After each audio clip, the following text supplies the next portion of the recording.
Bismillahirrahmanirrahim. Assalamualaikum warahmatullahi wabarakatuh. Salam sejahtera bagi kita semua. Salam jumpa saya ucapkan kepada mahasiswa-mahasiswi Universitas Terbuka dimanapun kalian berada. Baik, sebagai permulaan saya perkenalkan nama lengkap saya Yuyun Ayu Lestari MPD. Bapak Ibu mahasiswa cukup memanggil saya Yuyun. Kemudian saya bekerja di Lombok, Nusa Tenggara Barat di beberapa kampus seperti STIT Palapan Nusantara, IPNG Lombok Tengah, dan UIN Mataram. Mata kuliah ampuh saya pada semester ini pada tutorial online yaitu pengembangan sumber dan bahan belajar dengan kode SPAD 4501. Nah, pada tutorial online ini akan diadakan atau akan dilakukan dalam 8 kali pertemuan, sehingga pada setiap pertemuan mahasiswa harus berperan aktif dan mengisi kehadiran, kemudian berperan aktif juga dalam diskusi, tugas, dan sebagainya. Nah, selain pertemuan 1, 2, 4, 6, dan 8, pada sesi 3, 5, dan 7 akan ada tugas, sehingga mahasiswa harus mengerjakan tugas yang sudah disediakan. Nah, kemudian melihat dari jadwal atau rencana tuton pada minggu ke-1 sampai 8, pada tutorial pertama akan ada materi pertemuan kurikulum dan bahan ajar TK atau PAUD. Kemudian pada pertemuan kedua akan ada materi kurikulum TK atau PAUD di Indonesia dan kurikulum 2013 TK atau PAUD. Nah, pada pertemuan tutorial ketiga, materi pertemuannya yaitu program pengembangan di TK atau PAUD. Kemudian tutorial keempat ada model pembelajaran dan pendekatan saintifik di TK atau PAUD dan struktur kurikulum TK atau PAUD di Indonesia. Nah, tutorial kelima ada penyusunan KTSP di TK atau PAUD dan pengembangan tema kegiatan di TK atau PAUD. Kemudian di tutorial ke-6 ada penyusunan rencana pelaksanaan pembelajaran atau RPP di TK atau PAUD. Kemudian tutorial ke-7 ada pengembangan standar operasional prosedur atau SOP di TK atau PAUD, dan tutorial terakhir yaitu tutorial ke-8 yaitu evaluasi penerapan kurikulum di TK atau PAUD termasuk pengayaan.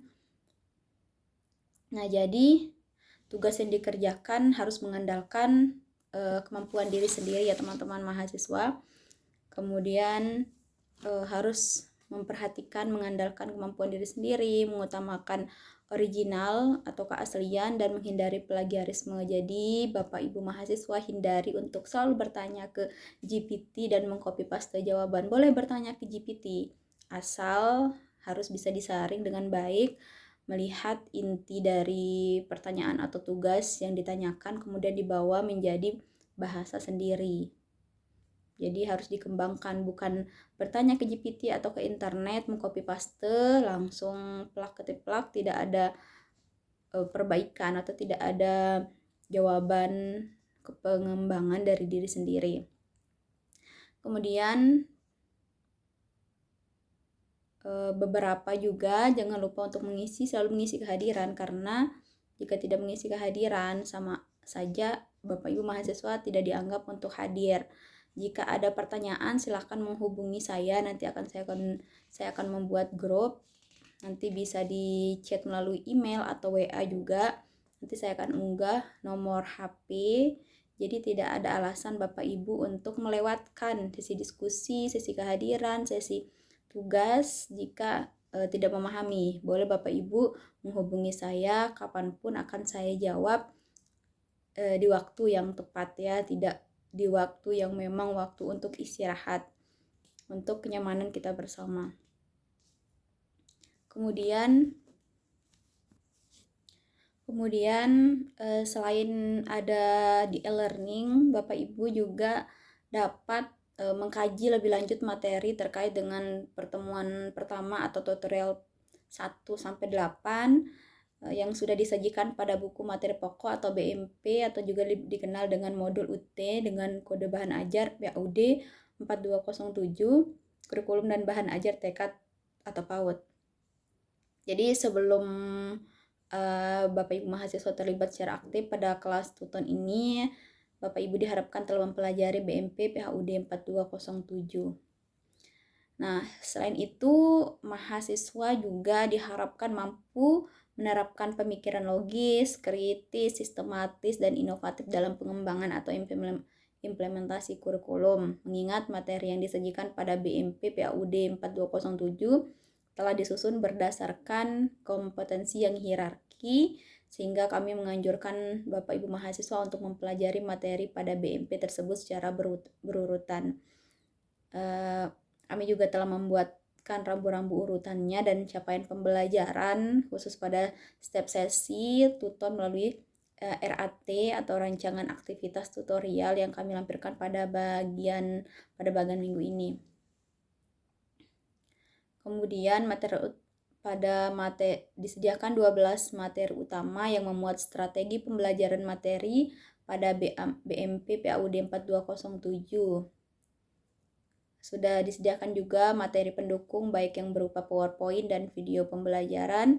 Selanjutnya diharapkan juga berpartisipasi aktif pada 8 kegiatan diskusi sesuai dengan waktu yang telah ditetapkan oleh tutor. Jadi akan ada jadwal pembelajaran tutor diperhatikan. Jadwal sesi 1 itu yaitu 6-19 Oktober, sesi 2 13-26. Jadi ada 2 minggu ya, satu sesi itu terdiri dari 2 minggu.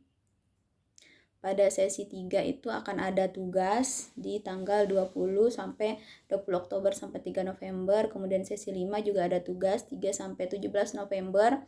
Kemudian sesi 7 17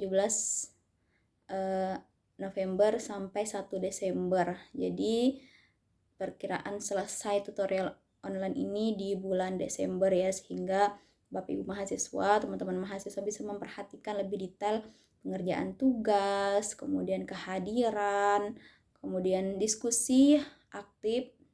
Tidak boleh mengcopy paste baik itu dari internet atau banyak yang mengcopy paste jawaban dari teman-temannya yang sudah mengerjakan sebelumnya di sesi diskusi. Jadi saat teman-temannya mengerjakan itu di copy paste menjadi tugasnya dikumpulkan. Jadi tidak boleh seperti itu ya Bapak Ibu. Silakan kerjakan sebaik mungkin menggunakan kejujuran, menghindari plagiasi. Silakan pada setiap akhir sesi tuton disediakan tes formatif yang diharapkan dapat membantu teman-teman mahasiswa Bapak Ibu mengevaluasi kemampuan yang diperoleh setelah mempelajari BMP dan materi tuton.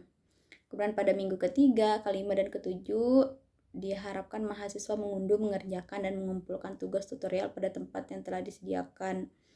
Pada minggu ke-8 telah disediakan tes sumatif juga yang dapat digunakan untuk memprediksi kemampuan Anda dalam menghadapi ujian akhir semester. Jadi, semoga bermanfaat dan sukses selalu untuk teman-teman mahasiswa. Demikian perkenalan saya ucapkan selamat datang dan selamat mengemban ilmu, mencari ilmu sebanyak mungkin, bisa bertanya dan memberikan pendapat juga. Silakan, saya akan sediakan ruang untuk bertanya, bisa menghubungi saya melalui WA atau melalui email. Terima kasih, cukup sekian dari saya. Sampai bertemu di sesi 1 sampai sesi 8. Semoga kita semua sehat selalu. Sampai jumpa, terima kasih. Wassalamualaikum warahmatullahi wabarakatuh.